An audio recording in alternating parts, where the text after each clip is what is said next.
시어머니 통장에서 사라진 1,200만 원, 모두가 저를 의심했습니다. 저는 그날 경찰서로 향하는 차 안에서 숨을 쉴 수가 없었습니다. 시어머니는 조수석에서 서류 봉투를 꼭 쥐고 계셨고 남편은 아무 말 없이 운전만 하고 있었습니다. 차 안은 얼어붙은 듯 조용했고 그 침묵이 칼날처럼 저를 찔러왔습니다. 경찰서 주차장에 차를 세우고 내리는 순간 다리가 후들거렸습니다. 건물로 들어가는 발걸음 하나하나가 무거웠고 조사실 문이 열리는 순간 심장이 터질 것 같았습니다. 박정숙 씨 맞으시죠? 통장에서 1,200만 원이 빠져나갔다고 신고하셨는데요. 형사님의 질문이 시작되고 시어머니는 저를 힐끗 쳐다보시며 대답하셨습니다. 네, 제가 찾은 것도 아니고 카드도 제 지갑에 그대로 있었어요. 저는 그 자리에 앉아서 내가 범인이 아니라고 정말 아무것도 하지 않았다고 말하고 싶었지만 목소리가 나오지 않았습니다.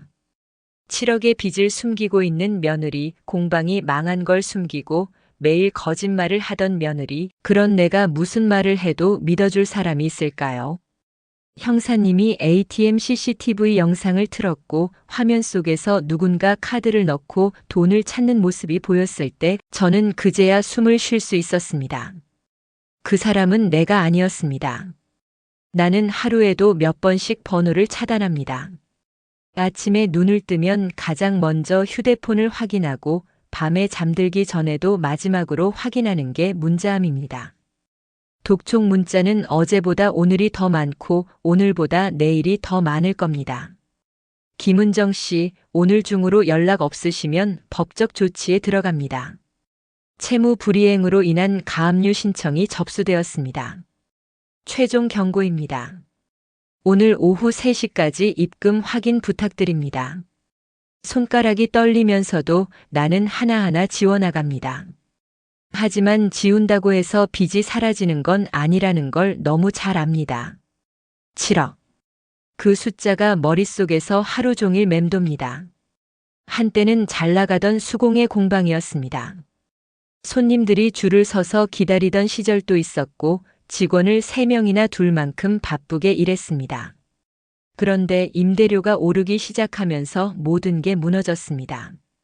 월세가 150만 원에서 300만 원으로 뛰었고 그걸 감당하려고 대출을 받았습니다. 처음에는 조금만 버티면 다시 손님이 돌아올 거라고 믿었습니다. 하지만 경기는 점점 나빠졌고 사람들은 수공예품보다 값싼 공산품을 찾기 시작했습니다. 결국 공방 문을 닫았고 남은 건 7억의 빚뿐이었습니다. 남편 도훈에게조차 말하지 못했습니다. 그는 여전히 내가 공방을 정리 중이라고만 알고 있습니다. 나는 매일 아침 집을 나설 때 오늘은 공방 정리하러 간다고 말하지만 사실은 카페에 앉아서 채무 상담 전화만 하고 돌아옵니다.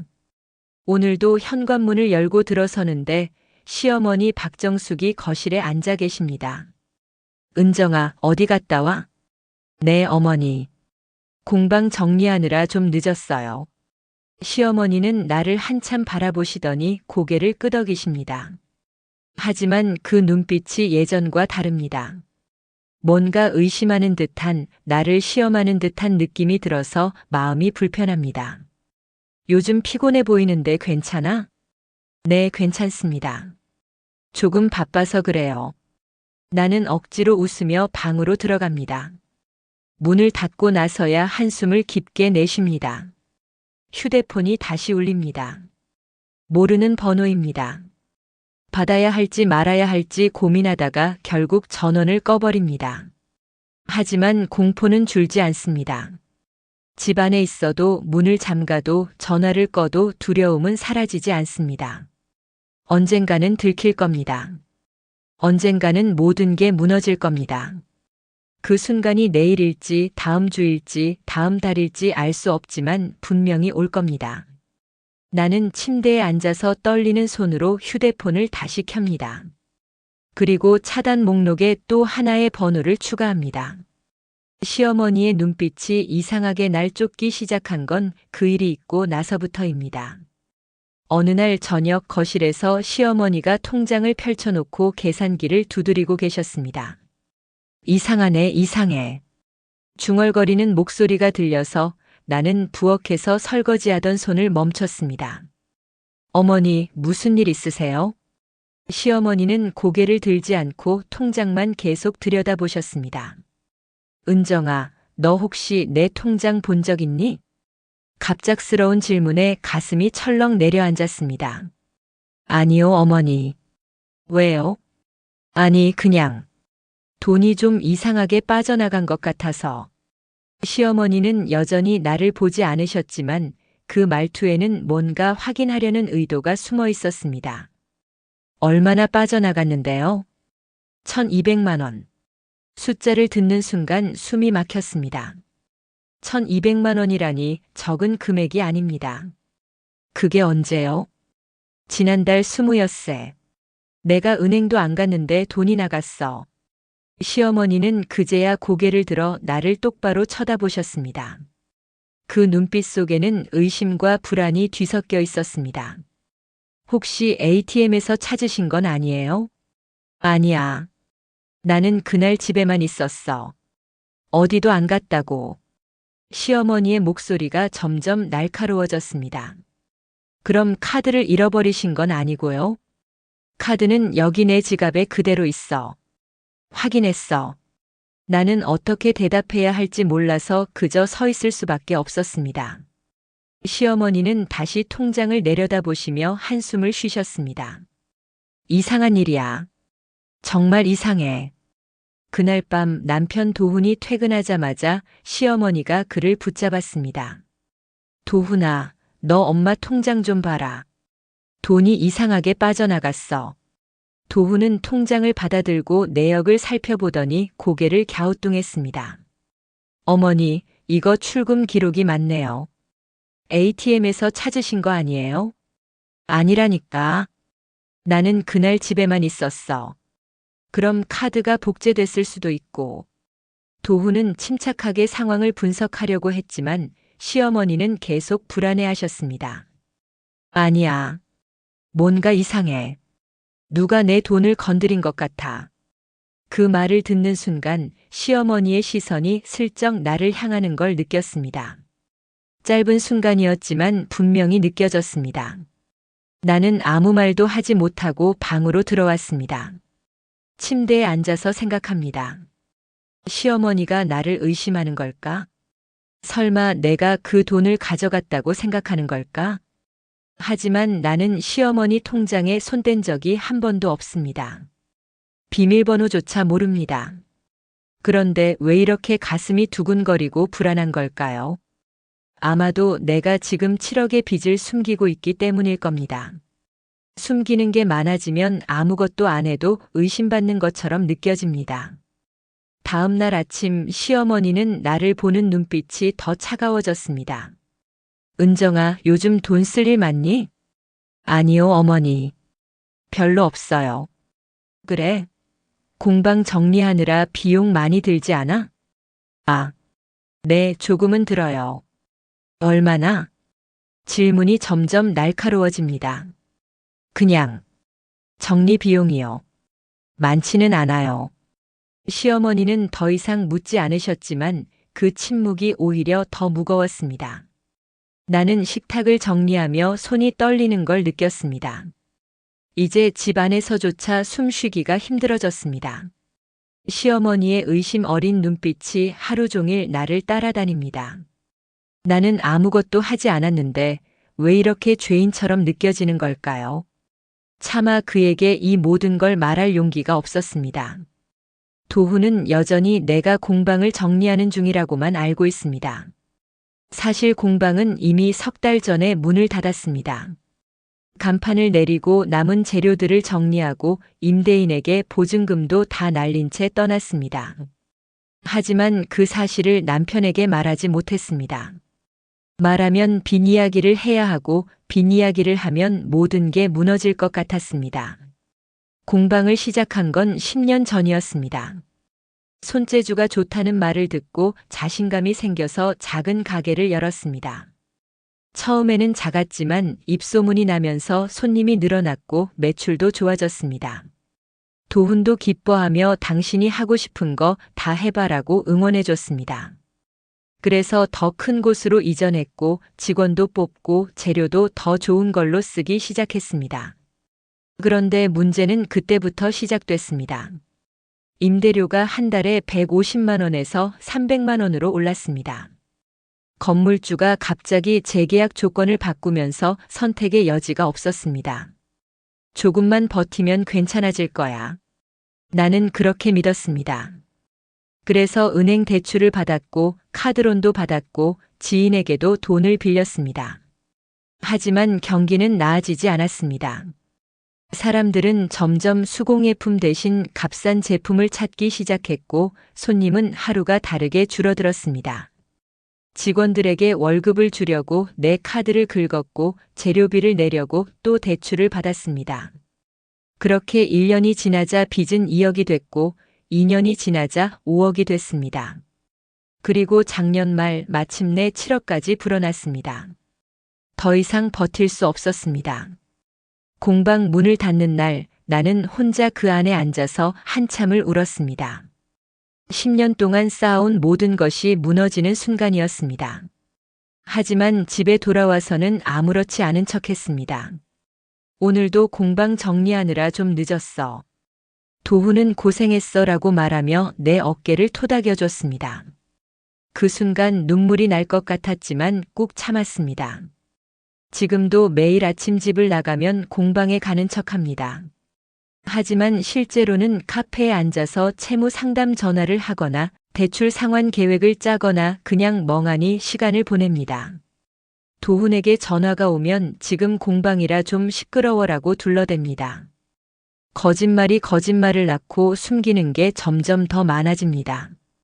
어제는 도훈이 요즘 공방 정리가 왜 이렇게 오래 걸려? 라고 물었습니다. 짐이 생각보다 많아서 시간이 걸려. 내가 주말에 같이 가서 도와줄까? 아니야, 괜찮아. 혼자 할 수 있어. 나는 서둘러 거절했습니다. 도훈이 공방에 가면 모든 게 들통날 테니까요. 이미 문 닫은 지 석 달이나 지났다는 사실을 어떻게 설명할 수 있을까요? 그동안 뭘 하고 있었냐고 물으면 뭐라고 대답해야 할까요? 오늘도 나는 집을 나서며 공방 가고 올게라고 말했습니다. 도훈은 조심히 다녀와라고 대답했고 시어머니는 아무 말 없이 나를 지켜보고만 계셨습니다. 그 시선이 등 뒤에서 따갑게 느껴졌습니다. 나는 지하철을 타고 아무역에나 내려서 카페로 들어갑니다.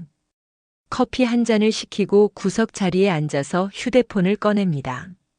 문자함에는 또 독촉 메시지가 쌓여 있습니다. 김은정 씨 상환 계획서 제출 기한이 이틀 남았습니다. 연체 이자가 추가되고 있습니다. 즉시 연락 바랍니다. 나는 하나씩 지우다가 결국 휴대폰을 테이블 위에 내려놓습니다. 창밖을 보니 사람들이 바쁘게 걸어갑니다. 모두 자기 삶을 살아가고 있는데 나만 이렇게 멈춰 있는 것 같습니다. 어떻게 해야 할까요? 언제까지 이렇게 숨기고 살 수 있을까요? 도훈에게 말해야 한다는 건 알지만 그의 실망한 얼굴을 마주할 자신이 없습니다. 당신이 하고 싶은 거 다 해봐라고 응원해주던 그 사람에게 7억의 빚을 만들었다고 어떻게 고백할 수 있을까요? 시간이 흐를수록 말하기는 더 어려워집니다. 거짓말은 눈덩이처럼 불어나고 나는 점점 더 깊은 곳으로 빠져들고 있습니다. 왜 나를 보고 그렇게 말하는 걸까요? 시어머니의 의심은 이제 더 이상 숨기지 않을 정도로 노골적이었습니다. 그날 저녁 나는 평소처럼 저녁 식사 준비를 하고 있었습니다. 시어머니는 거실 소파에 앉아 계셨고 나는 부엌에서 국을 끓이고 있었습니다. 은정아, 잠깐 이리 와봐. 시어머니의 목소리가 들렸습니다. 나는 국자를 내려놓고 거실로 나갔습니다. 네, 어머니. 시어머니는 손에 은행 명세서를 들고 계셨습니다. 이거 봐. 여기 출금 내역. 명세서를 보니 지난달 20엿새 1,200만 원이 빠져나간 기록이 선명하게 찍혀 있었습니다. 은행에 전화해 봤어. ATM에서 찾았다고 하더라. 그럼 어머니가 찾으신 거 아니에요? 아니라니까. 나는 그날 집에 있었어. 어디도 안 갔다고. 시어머니의 목소리가 점점 높아졌습니다. 그럼 카드를 누가 가져간 건가요? 그러니까 그게 이상하다는 거지. 시어머니는 나를 똑바로 쳐다보셨습니다. 은정아, 너 혹시 내 카드 본 적 있니? 그 질문에 가슴이 철렁 내려앉았습니다. 아니요, 어머니. 저는 어머니 카드 만진 적도 없어요. 그래? 그런데 이상하네. 우리 집에서 내 카드를 쓸 수 있는 사람이 누구겠어? 시어머니의 말투에는 이미 답이 정해져 있는 것 같았습니다. 어머니, 저 아니에요. 정말이에요. 그럼 누가 그랬겠어? 도훈이가 그랬을까? 아니면 혹시. 시어머니는 말을 멈추셨지만 그 침묵 속에 담긴 의미는 분명했습니다. 나는 억울해서 목소리가 떨렸습니다. 어머니, 저 정말 아무것도 안 했어요. 어머니 카드가 어디 있는지도 몰라요. 요즘 너 돈 쓸 일 많다며? 공방 정리한다고. 그건. 그렇긴 하지만 어머니 돈을 쓸 이유가 없잖아요. 그럼 어디서 돈을 구했는데? 시어머니의 질문이 계속 이어졌습니다. 나는 대답할 수가 없었습니다. 사실 공방도 이미 문 닫았고 돈을 쓸 곳도 없는데 어떻게 설명해야 할까요? 말이 없네. 아니에요, 어머니. 그냥 제 돈으로 처리하고 있어요. 내 돈? 공방 문 닫았다며? 무슨 돈이 있어? 시어머니는 이미 공방이 문 닫았다는 걸 알고 계셨습니다. 언제 어떻게 알게 되신 건지 모르겠지만 더 이상 숨길 수 없었습니다. 어머니 공방은 석 달 전에 정리했어요. 그럼 그동안 어디 갔다 온 거야? 매일 아침 공방 간다고 했잖아. 시어머니의 목소리가 더욱 날카로워졌습니다. 나는 입술을 깨물었습니다. 그냥 이것저것 알아보러 다녔어요. 이것저것? 구체적으로 뭔데? 제 취업이요. 다른 일 알아보려고. 거짓말이 계속 이어졌습니다. 시어머니는 한숨을 크게 쉬시며 명세서를 테이블 위에 내려놓으셨습니다. 은정아, 나한테 솔직하게 말해. 너 돈 필요한 거 아니야? 아니에요, 어머니. 그럼 내 통장에서 돈이 왜 없어진 거야? 저는 정말 몰라요. 나도 모르게 목소리가 커졌습니다. 시어머니는 놀란 표정으로 나를 바라보셨습니다. 목소리 왜 그렇게 높여? 뭐가 그렇게 억울해? 어머니, 저는 정말 안 그랬어요. 하지만 계속 저를 의심하시니까. 말을 하다가 눈물이 날 것 같아서 입을 다물었습니다. 그때 현관문이 열리며 도훈이 퇴근했습니다. 다녀왔습니다. 도훈은 거실 분위기가 이상한 걸 눈치챘는지 우리를 번갈아 보았습니다. 무슨 일이에요? 시어머니가 먼저 입을 여셨습니다. 도훈아, 엄마가 은정이한테 물어본 게 있어서. 무슨 일인데요? 내 통장에서 돈 빠진 거 말이야. 은정이가 혹시 아는 게 있나 싶어서. 도훈은 나를 바라봤습니다. 그 시선 속에는 의심보다는 걱정이 더 많았습니다. 은정아, 무슨 일이야? 아무 일도 아니야. 어머니가 오해하고 계신 것 같아서. 나는 최대한 침착하게 대답하려고 했지만 목소리가 떨렸습니다. 시어머니는 다시 명세서를 들어 도훈에게 보여주셨습니다. 봐라. 1200만 원이 빠져나갔어. 내가 찾은 것도 아닌데. 도훈은 명세서를 받아들고 한참을 들여다봤습니다. 어머니, 이건 경찰서에 신고해야 할 것 같은데요. 신고? 그럼 더 복잡해지잖아. 하지만 누가 카드를 도용한 거면 범죄예요.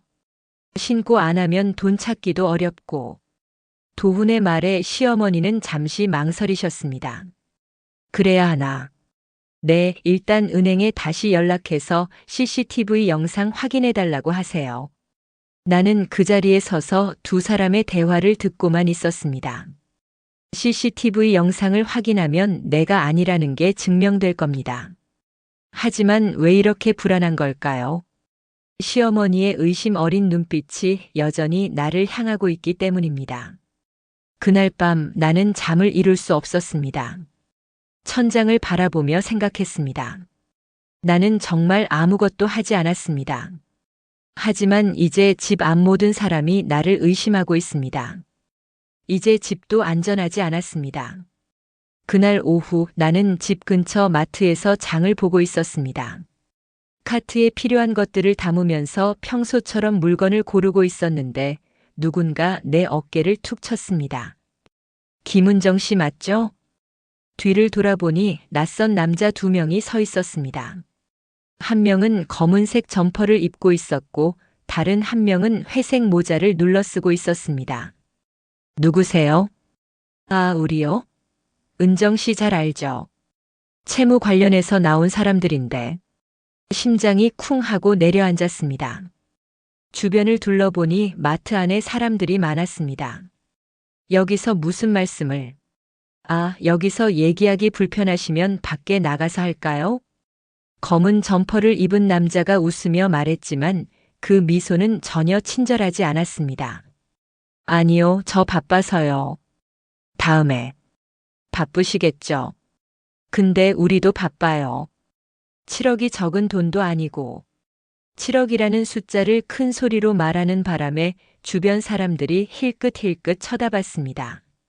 얼굴이 화끈거렸습니다. 조용히 좀 해주세요. 조용히 해드리고 싶은데 은정 씨가 전화를 안 받으시니까 이렇게 직접 찾아올 수밖에 없잖아요. 회색 모자를 쓴 남자가 카트 손잡이에 손을 올렸습니다. 이번 주 금요일까지 500만 원만 입금해 주시면 저희도 좀 기다릴 수 있어요. 지금 당장은 어려워요. 어렵다는 건 저희도 알아요. 근데 계속 미루시면 저희도 난처해지거든요. 검은 점퍼 남자가 명함을 꺼내 내 손에 쥐어줬습니다. 여기 번호로 연락 주세요. 늦어도 금요일까지요. 2 사람은 그렇게 말하고 마트를 나갔습니다. 나는 그 자리에 서서 한참을 움직이지 못했습니다. 손에 들린 명함이 떨리고 있었습니다. 장바구니에 담았던 물건들을 다시 제자리에 놓고 마트를 나왔습니다. 집으로 가는 길이 너무 멀게 느껴졌습니다. 그날 밤부터 전화벨이 울릴 때마다 심장이 두근거렸습니다. 초인종 소리만 들려도 몸이 굳었습니다. 이틀 후 나는 현관문을 열고 나가려다가 멈춰 섰습니다. 문 앞 신발장 위에 흰색 봉투 하나가 놓여 있었습니다. 누가 놓고 간 건지 모르겠지만 안에는 서류 한 장이 들어 있었습니다. 채무 이행 최종 통지서. 손이 떨려서 제대로 읽을 수가 없었습니다. 봉투를 들고 얼른 집 안으로 들어와 문을 잠갔습니다. 시어머니가 거실에서 나오셨습니다. 은정아, 뭐 들고 왔어? 아, 아니에요. 그냥 전단지요. 전단지를 왜 그렇게 떨면서 봐? 시어머니가 다가오셨고 나는 서둘러 봉투를 가방 안에 넣었습니다. 괜찮아요, 어머니. 시어머니는 의심스러운 눈빛으로 나를 바라보시다가 다시 거실로 들어가셨습니다. 나는 방으로 들어가서 문을 잠그고 봉투를 다시 꺼냈습니다. 서류를 읽어보니 500만 원을 이번 주 안에 입금하지 않으면 법적 조치에 들어간다는 내용이었습니다. 500만 원. 그 돈을 어디서 구한단 말입니까?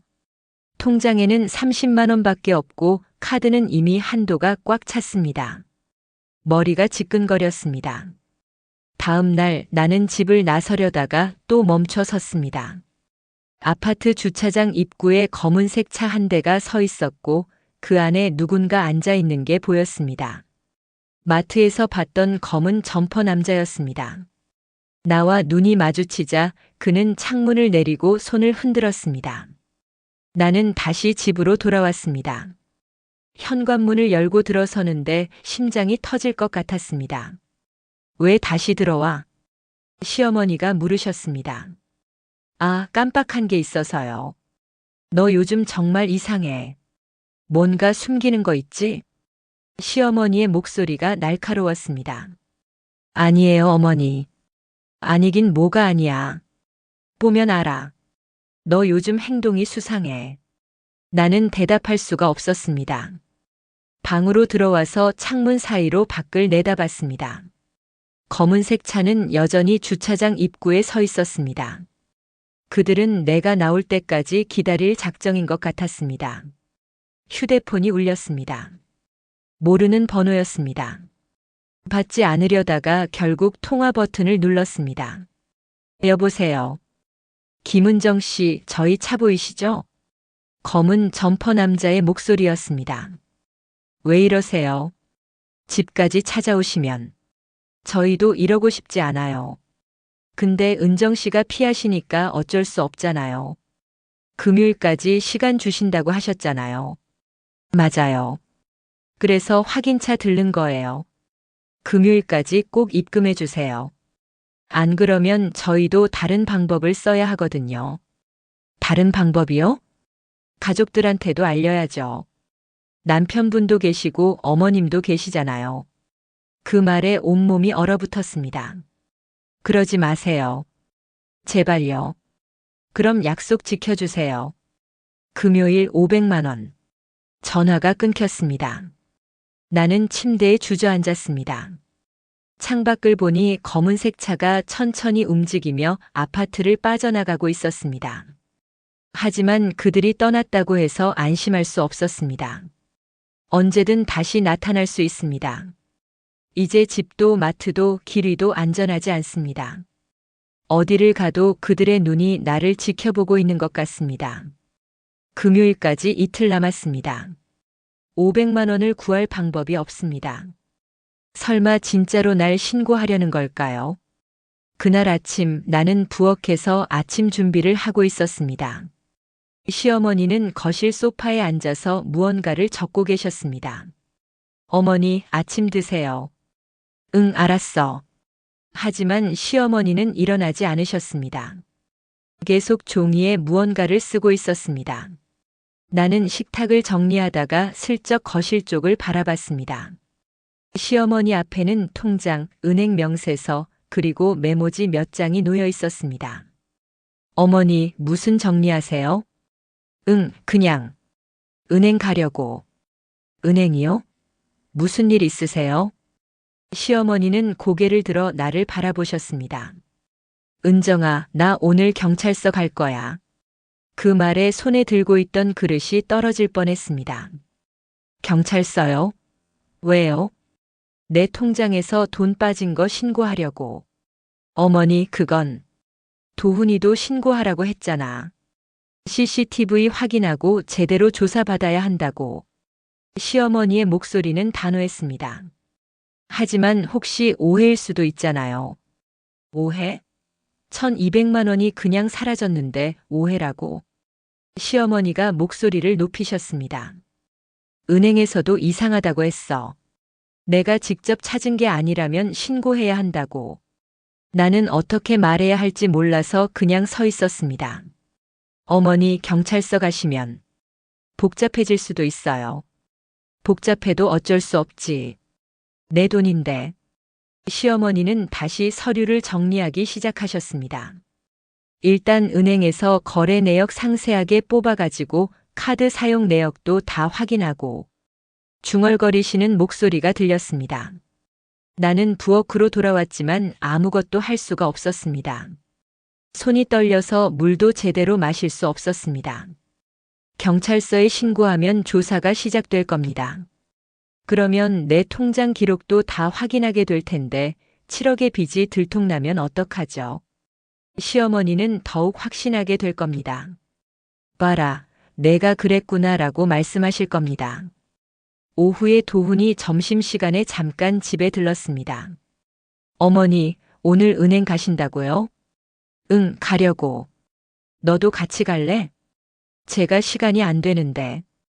혼자 가실 수 있으세요? 괜찮아. 혼자 다녀올게. 도훈이 나를 돌아봤습니다. 은정아, 너는 오늘 뭐 해? 그냥. 집에 있을 것 같아. 어머니 모시고 은행 같이 갈 수 있어? 갑작스러운 제안에 당황했습니다. 아니, 괜찮아. 어머니 혼자 가신대. 시어머니가 끼어드셨습니다. 응, 혼자 갈 수 있어.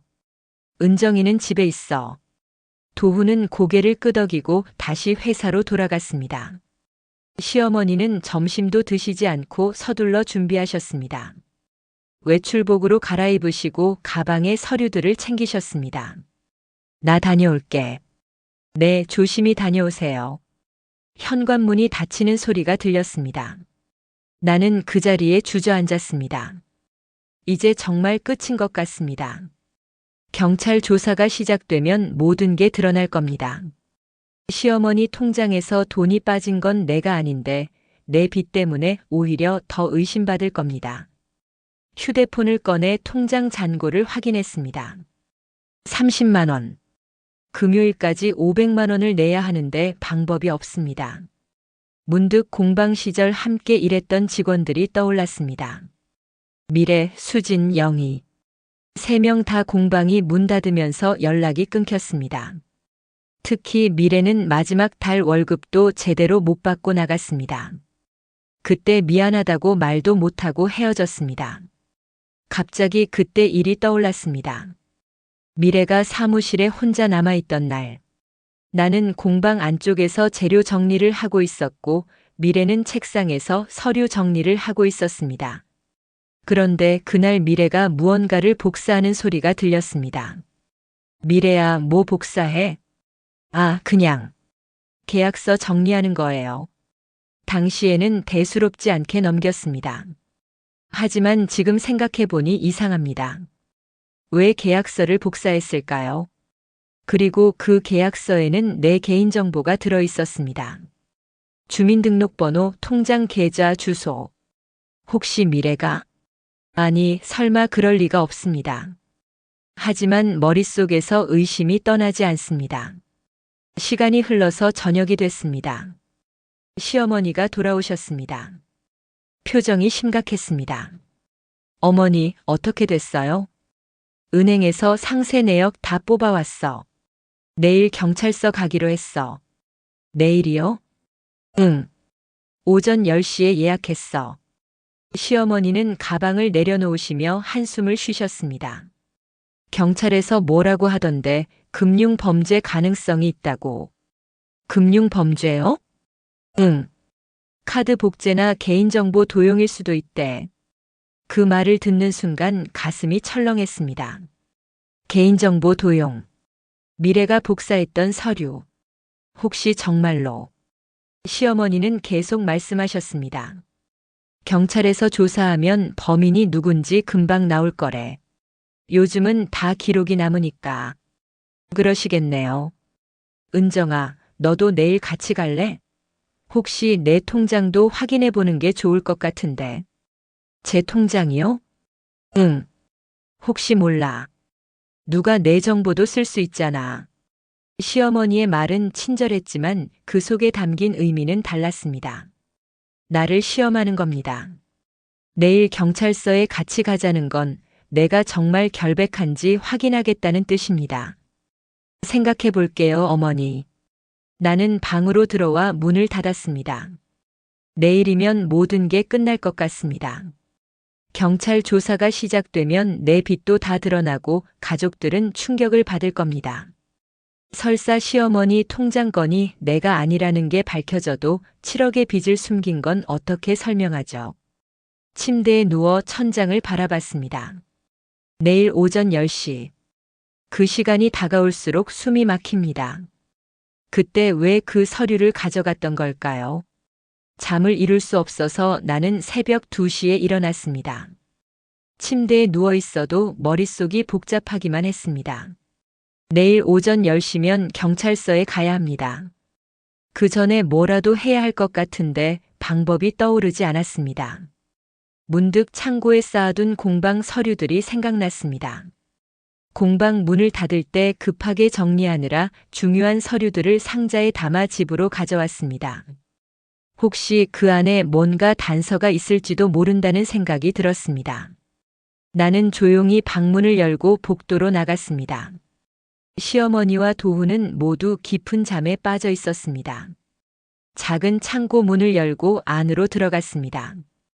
구석에 쌓여 있는 상자 3개가 보였습니다. 먼지가 쌓인 상자를 하나씩 열어봤습니다. 첫 번째 상자에는 공방 운영 관련 영수증과 세금 서류가 들어 있었습니다. 두 번째 상자에는 재료 구매 내역과 거래처 명함들이 가득했습니다. 세 번째 상자를 열었을 때 직원 관련 서류들이 나왔습니다. 계약서, 급여 명세서, 그리고 개인정보 동의서. 서류를 하나씩 꺼내서 살펴봤습니다. 미래의 계약서를 찾았습니다. 이력서 사진 속 미래의 얼굴이 보였습니다. 밝게 웃고 있는 모습이었습니다. 계약서 날짜를 보니 3년 전이었습니다. 미래는 28살에 우리 공방에 들어왔습니다. 성실하고 손재주도 좋아서 손님들한테 인기가 많았습니다. 하지만 공방이 어려워지면서 월급을 제때 못 줄 때가 많았습니다. 마지막 달에는 반도 못 줬습니다. 미안하다는 말도 제대로 못하고 헤어졌습니다. 서류를 계속 넘기다가 이상한 점을 발견했습니다. 개인정보 동의서 사본이 2장 있었습니다. 원본은 미래에게 줬어야 하는데 왜 사본이 2장이나 있는 걸까요? 자세히 보니 한 장은 공방용이고 다른 한 장은 복사 상태가 조금 달랐습니다. 복사기 자국이 비스듬하게 찍혀 있었습니다. 누군가 급하게 복사한 것처럼 보였습니다. 그리고 그 서류에는 내 주민등록번호와 통장 계좌번호가 적혀 있었습니다. 직원 급여를 주기 위해 필요했던 정보들이었습니다. 하지만 왜 이 서류가 2장이나 있는 걸까요? 다시 생각해 보니 그날이 떠올랐습니다. 공방 문 닫기 한 달 전쯤이었습니다. 나는 재료 창고를 정리하고 있었고 미래는 사무실에 혼자 남아 있었습니다. 복사기 소리가 들렸습니다. 미래야, 뭐 복사해? 아, 계약서 정리하는 거예요. 그때는 의심하지 않았습니다. 하지만 지금 생각해 보니 이상합니다. 왜 공방 문 닫기 직전에 계약서를 복사했을까요? 그리고 정리한다면서 왜 원본이 아닌 사본을 만들었을까요? 상자 안을 더 뒤져봤습니다. 그러다가 작은 메모지 하나를 발견했습니다. 미래의 필체였습니다. 대출 상담 마이너스 금융사 연락처. 그 밑에 전화번호 몇 개가 적혀 있었습니다. 미래도 돈이 필요했던 걸까요? 마지막 달 월급을 못 받고 나간 후에 생활이 어려웠을 겁니다. 하지만 그렇다고 해서 내 정보를 도용할까요? 아직 확신할 수는 없었습니다. 서류를 다시 상자에 넣으려다가 또 다른 종이 한 장이 눈에 띄었습니다. 시어머니 명의로 된 서류였습니다.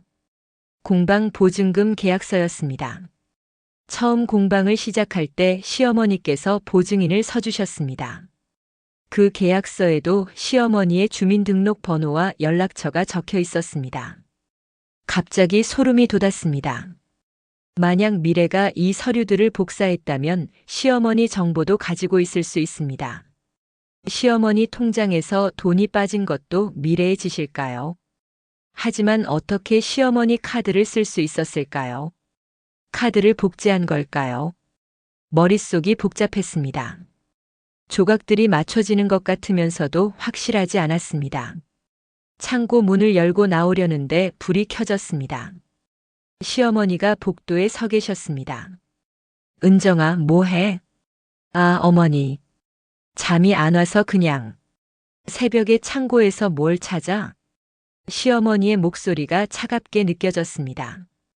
공방 서류 좀 확인하려고요. 공방 서류를 왜 새벽에 봐? 나는 대답할 말이 없었습니다. 혹시 증거 인멸하려는 거 아니야? 시어머니의 말에 가슴이 철렁했습니다. 아니에요, 어머니. 그게 아니라. 그럼 뭔데?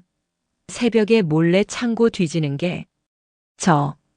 혹시 제가 아는 사람이 연루된 것 같아서요. 내가 아는 사람? 시어머니가 한 걸음 다가오셨습니다.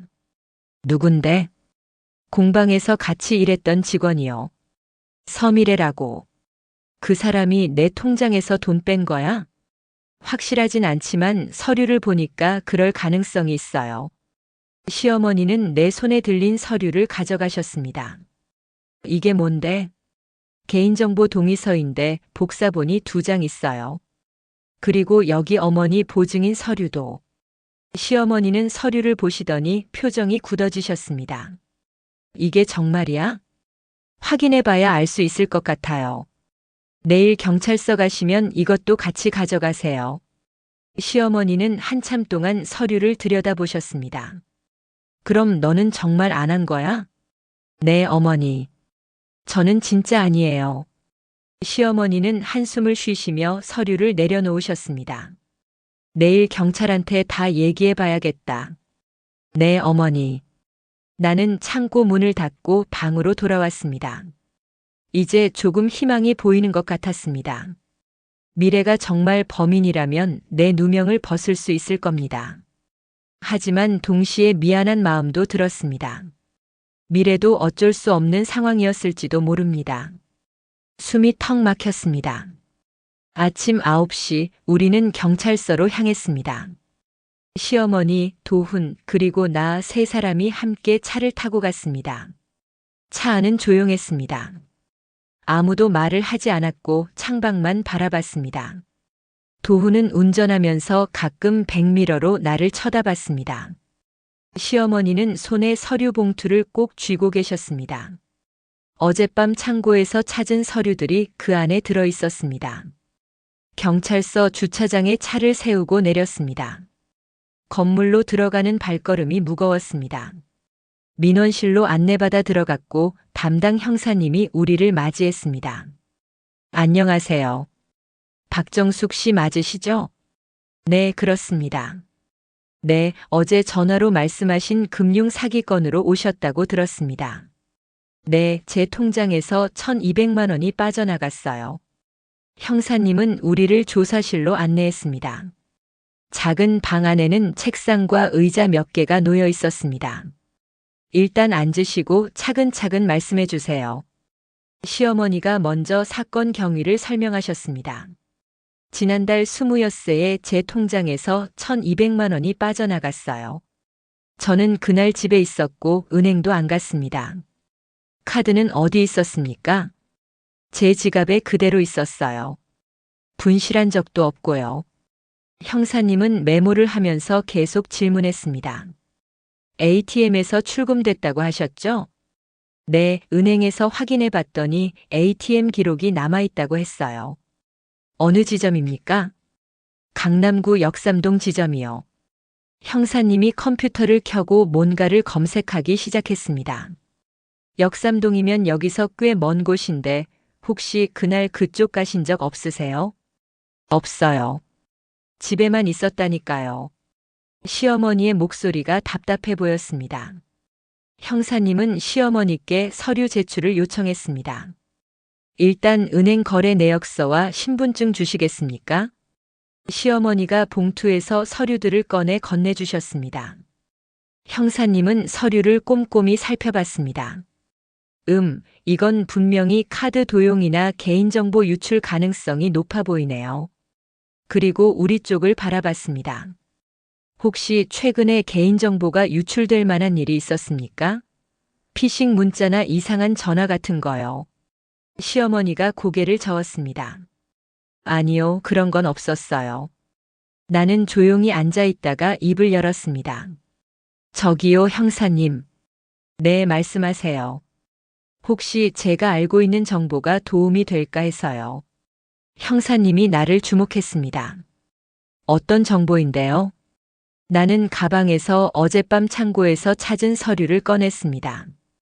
저는 예전에 수공예 공방을 운영했었는데 그때 직원이 하나 있었어요. 서미래라는 사람이요. 그 사람이 뭐 어떤데요?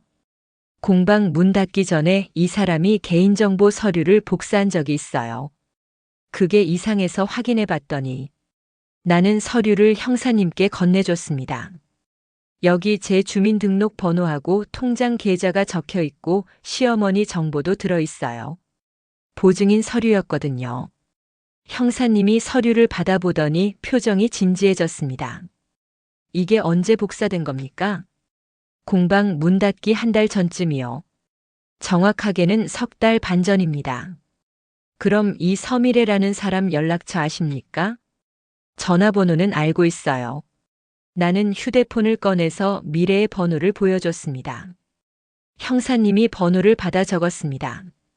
일단 이 사람 신원부터 확인해 보겠습니다. 주민등록번호도 아시면 알려주세요. 네, 계약서에 있어요. 시어머니가 옆에서 지켜보고 계셨습니다. 그럼 정말 그 사람이 한 거예요? 형사님이 대답했습니다. 아직 확실하진 않지만 충분히 의심할 만한 정황이 있습니다. 일단 금융거래 기록을 확인해 봐야 합니다. 얼마나 걸려요? 빠르면 2, 3일, 늦으면 일주일 정도 걸릴 수 있습니다. 시어머니는 한숨을 쉬셨습니다. 형사님은 우리에게 몇 가지 질문을 더했습니다. 혹시 최근에 이 서미래라는 사람과 연락한 적 있으세요? 아니요, 공방 문 닫고 나서 연락 안 했어요. 마지막으로 만난 게 언제입니까? 석 달 반 전이요. 공방 정리하던 날이었어요. 그날 무슨 대화 나눴습니까? 나는 그날을 떠올렸습니다. 미래는 마지막 월급을 받지 못한 채 떠났습니다. 제가 월급을 다 못 줘서 미안하다고 했어요. 나중에 꼭 드리겠다고. 그럼 미래 씨가 금전적으로 어려운 상황이었던 건가요? 네, 아마 그랬을 거예요. 형사님이 고개를 끄덕였습니다. 동기가 충분하네요. 그리고 컴퓨터에 뭔가를 입력하기 시작했습니다. 일단 서미래 씨 신원조에 들어갑니다. 그리고 금융거래 기록도 요청하겠습니다. 시간이 흘러갔습니다. 형사님은 계속 전화를 하고 서류를 확인하고 컴퓨터를 두드렸습니다. 우리는 그저 기다릴 수밖에 없었습니다. 30분쯤 지나서 형사님이 입을 열었습니다. 일단 서미래 씨 주소지는 확인됐습니다. 서울 관악구에 거주하고 있네요. 그럼 찾아가실 건가요? 일단 금융기록 확인하고 나서 판단하겠습니다. 자칫 잘못하면 증거 인멸할 수도 있으니까요. 도훈이 옆에서 물었습니다. 그럼 CCTV는요? ATM에 CCTV 있잖아요. 네, 은행 측에 요청했습니다. 영상 확보되는 대로 확인할 겁니다. 형사님은 우리를 바라봤습니다. 일단 오늘은 여기까지 하시고 결과 나오는 대로 연락드리겠습니다. 네, 알겠습니다. 우리는 경찰서를 나왔습니다. 주차장으로 걸어가는 동안 아무도 말이 없었습니다. 차에 타고 나서 시어머니가 먼저 입을 여셨습니다. 은정아, 미안하다. 네. 내가 너를 오해했어. 너를 의심해서 미안해. 시어머니의 목소리가 떨렸습니다. 괜찮아요, 어머니. 충분히 그러실 수 있어요. 아니야. 며느리를 그렇게 몰아세우면 안 되는 건데. 시어머니는 눈물을 닦으셨습니다. 나도 눈물이 날 것 같았지만 꾹 참았습니다. 도훈이 운전하면서 말했습니다. 이제 진실이 밝혀질 거예요. 조금만 기다려 봅시다. 차는 집으로 향했습니다. 창밖 풍경이 스쳐 지나갔지만 머릿속은 복잡했습니다. 미래가 정말 범인일까요? 그렇다면 왜 그랬을까요? 그리고 나는 앞으로 어떻게 해야 할까요? 이 모든 걸 누가 꾸민 거죠? 경찰서에서 돌아온 다음 날 나는 조금 마음이 편해졌습니다. 적어도 시어머니는 이제 나를 의심하지 않으셨고 경찰 조사도 진행되고 있었습니다. 하지만 여전히 해결되지 않은 문제가 있었습니다. 오늘이 금요일 채권업자들이 정한 마감일이었습니다. 500만 원을 입금하지 못하면 가족들에게 알리겠다고 했던 그들의 협박이 떠올랐습니다. 나는 휴대폰을 들여다보며 고민했습니다. 전화를 걸어서 사정을 설명해야 할까요? 아니면 그냥 모른 척하고 버틸까요? 오후 2시쯤 휴대폰이 울렸습니다. 모르는 번호였지만 받지 않을 수 없었습니다. 여보세요. 김은정 씨, 오늘 금요일인 거 알고 계시죠? 검은 점퍼를 입었던 그 남자의 목소리였습니다. 네. 알고 있어요. 그럼 입금은 하셨나요? 죄송하지만 아직 못했어요. 못했다고요? 오늘까지라고 했잖아요. 목소리가 차갑게 식었습니다. 조금만 더 시간을 주세요. 정말 어려워서. 시간을 얼마나 더 드려야 하는데요? 이미 충분히 기다렸잖아요. 일주일만요.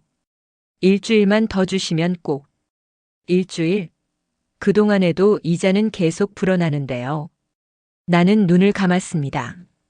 알아요. 하지만 지금은 정말 방법이 없어요. 상대방은 잠시 침묵했습니다. 그러다가 갑자기 물었습니다. 김은정 씨, 혹시 요즘 통장 확인해 보셨어요?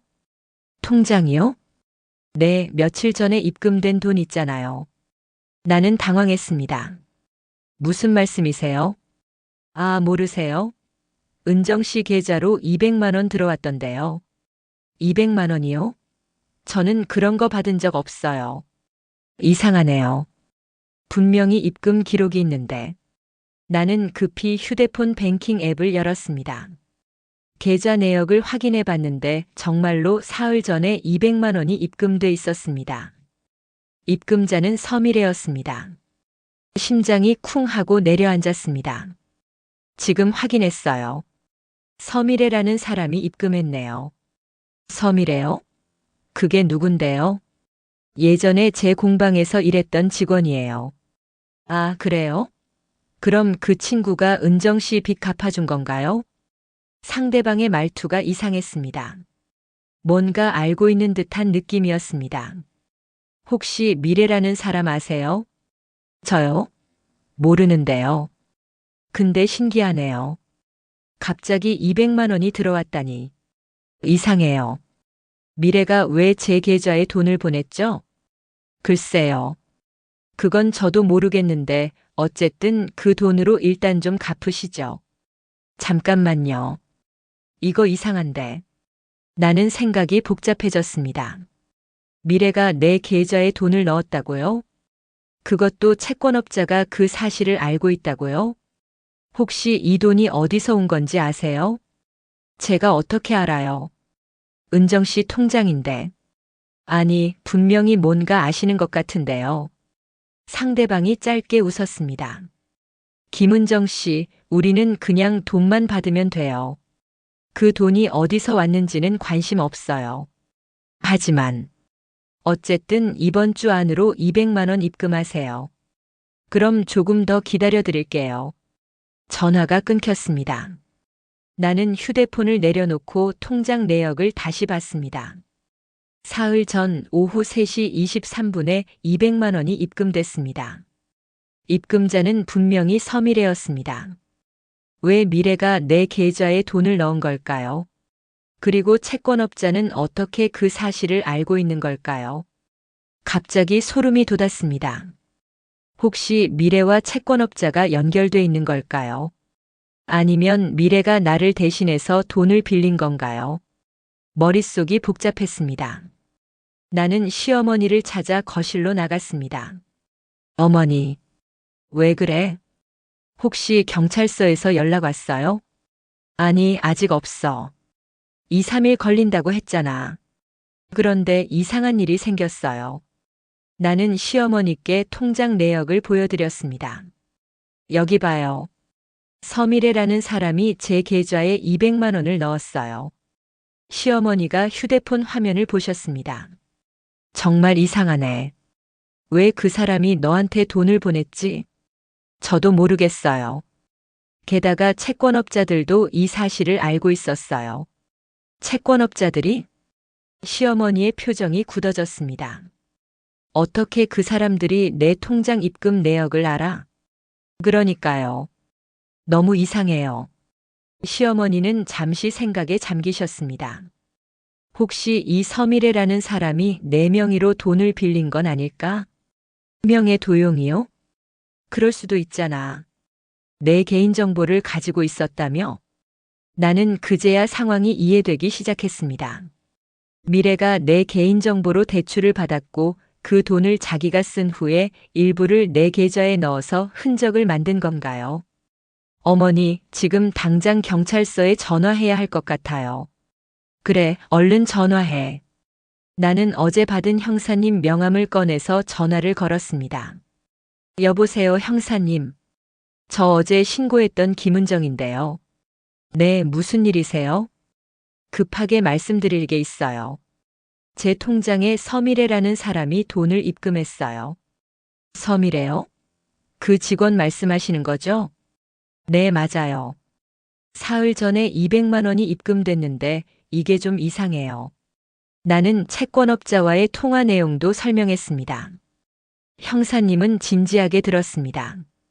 알겠습니다. 그것도 조사 자료에 추가하겠습니다. 혹시 그 채권업자 연락처 아세요? 네, 명함 받았어요. 그것도 보내주세요. 전체적으로 연결고리가 보이기 시작하네요. 정말요? 네, 아마 서미래 씨가 김은정 씨 명의로 불법 대출을 받았을 가능성이 높습니다. 나는 숨이 턱 막혔습니다. 내 명의로 대출을? 그럼 내가 모르는 빚이 더 있다는 말인가요? 형사님, 그럼 제가 빌리지도 않은 돈을 갚아야 하는 건가요? 일단 조사해 봐야 알 수 있습니다. 명의 도용이 확인되면 책임은 없습니다. 다행이네요. 하지만 절차가 필요합니다. 빨리 처리하도록 하겠습니다. 전화를 끊고 나서 나는 주저앉았습니다. 모든 게 점점 더 복잡해지고 있었습니다. 모든 조각이 맞아가기 시작했습니다. 이틀 후 형사님에게서 전화가 왔습니다. 김은정 씨 조사 결과 나왔습니다. 경찰서로 한번 와주실 수 있을까요? 네, 언제 가면 될까요? 오늘 오후 2시쯤 오시면 됩니다. 어머님도 같이 오시면 좋겠습니다. 알겠습니다. 그럼 이따 뵙겠습니다. 전화를 끊고 나서 시어머니께 말씀드렸습니다. 어머니, 경찰서에서 연락 왔어요. 오늘 오후에 가자고 하시네요. 드디어 결과가 나온 거야? 네, 그런 것 같아요. 시어머니는 긴장된 표정으로 고개를 끄덕이셨습니다. 오후 2시 우리는 다시 경찰서에 갔습니다. 이번에는 도훈도 회사에서 시간을 내어 함께 왔습니다. 조사실로 들어가니 형사님이 서류 몇 장을 앞에 펼쳐놓고 계셨습니다. 앉으세요. 우리는 의자에 앉았습니다. 형사님은 침착한 목소리로 말을 시작했습니다. 일단 결론부터 말씀드리면 서미래 씨가 범인으로 확인됐습니다. 시어머니가 숨을 크게 들이마셨습니다. 정말요? 네, 금융거래 기록과 ATM CCTV를 확인한 결과 명확합니다. 형사님이 첫 번째 서류를 보여줬습니다. 이게 박정숙 씨 통장에서 출금된 ATM CCTV 영상입니다. 컴퓨터 화면에 영상이 재생됐습니다. 역삼동 ATM 앞에 한 여자가 서 있었습니다. 얼굴이 선명하게 보였습니다. 서미래였습니다. 이 사람 맞죠? 나는 고개를 끄덕였습니다. 네, 서미래 맞아요. 시어머니도 화면을 뚫어져라 쳐다보셨습니다. 어떻게 내 카드로 돈을 찾을 수 있었죠? 형사님이 설명했습니다. 카드를 복제한 것으로 보입니다. 서미래 씨가 김은정 씨 공방에서 일할 때 개인정보를 복사했다고 하셨죠? 네, 그랬어요. 그 정보로 카드를 복제하고 비밀번호도 유추한 것 같습니다. 비밀번호를 어떻게 알았죠? 대부분 생년월일이나 전화번호 뒷자리를 쓰니까요. 몇 번 시도하면 맞출 수 있습니다. 시어머니는 한숨을 쉬셨습니다. 형사님이 두 번째 서류를 꺼냈습니다. 그리고 이건 더 심각한 문제입니다. 서미래 씨가 김은정 씨 명의로 대출을 받았습니다. 나는 가슴이 철렁 내려앉았습니다.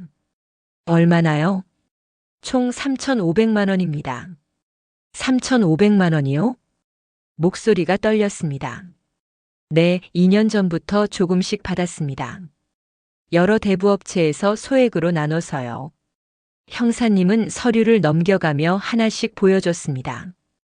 여기 첫 번째가 2년 전 5월 500만 원. 두 번째가 작년 3월 800만 원. 세 번째가 작년 9월 1000만 원. 그리고 가장 최근 것이 올해 2월 1200만 원입니다. 나는 서류를 보면서 숨이 막혔습니다. 그럼 이 돈을 제가 갚아야 하는 건가요? 아닙니다.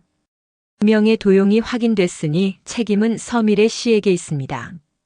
하지만 제 이름으로 빌린 거잖아요. 법적으로 명의 도용이 입증되면 채무는 무효입니다. 다만 절차가 좀 복잡할 수 있습니다. 도훈이 옆에서 물었습니다. 그 절차는 얼마나 걸립니까? 빠르면 한두 달, 길면 서너 달 걸릴 수 있습니다.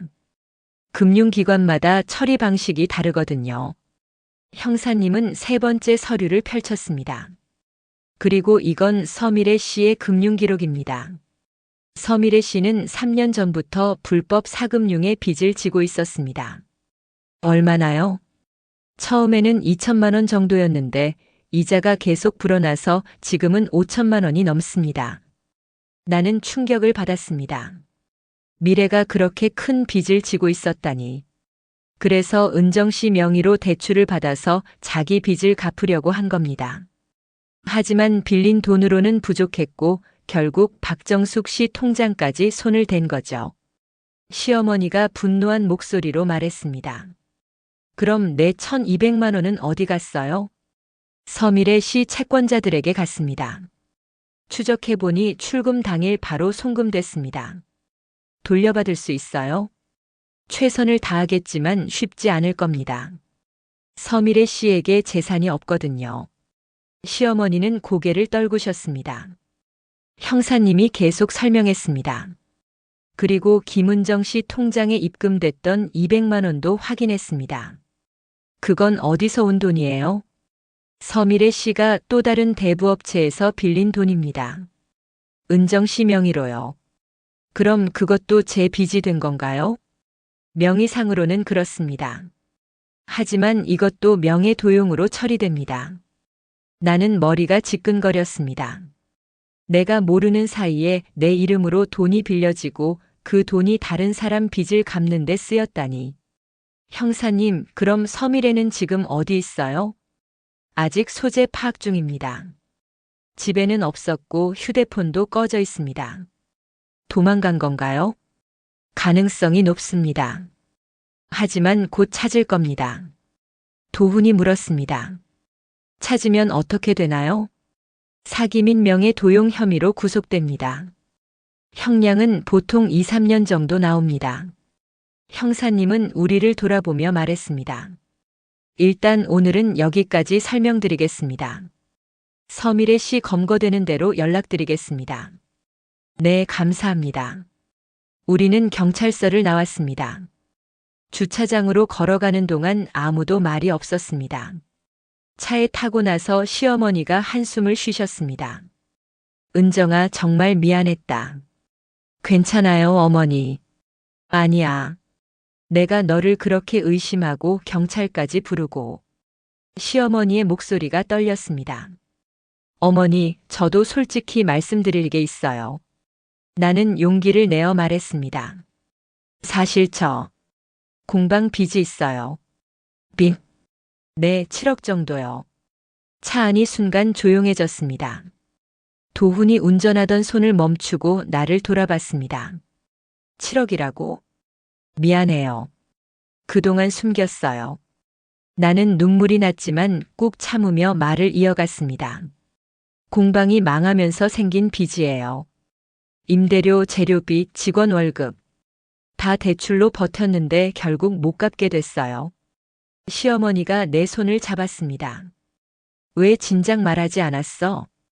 창피했어요. 그리고 실망시키고 싶지 않았어요. 도훈도 차를 세우고 나를 바라봤습니다. 은정아, 우리가 부부잖아. 왜 혼자 끙끙 앓았어? 미안해요. 이제 더 이상 숨길 수 없었습니다. 모든 진실이 드러났습니다. 미래의 범죄도 내 빚도 모든 게 밝혀졌습니다. 내가 아니었습니다. 정말 내가 아니었습니다. 그날 밤 집으로 돌아온 후 우리는 거실에 둘러앉았습니다. 7억의 빚을 고백한 후 나는 모든 걸 자세히 설명했습니다. 공방이 어떻게 망했는지, 대출을 어떻게 받았는지, 왜 숨겼는지. 도훈은 아무 말 없이 듣고만 있었고 시어머니는 중간중간 한숨을 쉬셨습니다. 그래서 매일 집을 나갔던 거구나. 도훈이 조용히 말했습니다. 미안해요. 말할 용기가 없었어요. 용기가 없었다고. 나는 당신 남편인데? 도훈의 목소리가 떨렸습니다. 화가 나는 건 당신이 빚을 진 게 아니야. 그걸 혼자 끙끙 앓으면서 나한테 말 안 한 거야. 정말 미안해요. 시어머니가 내 손을 꽉 잡았습니다. 은정아, 이제 숨기지 마. 우리가 같이 해결하자. 어머니, 나도 미안해. 너를 그렇게 의심해서. 세 사람은 한참을 말없이 앉아 있었습니다. 그때 내 휴대폰이 울렸습니다. 형사님이었습니다. 여보세요? 김은정 씨, 서미래 씨 검거했습니다. 심장이 쿵 하고 뛰었습니다. 정말요? 네, 1시간 전에 인천에서 잡았습니다. 지금 조사 중입니다. 어디서 찾으셨어요? 인천 모텔에 숨어 있었습니다. 도망갈 준비를 하고 있었어요.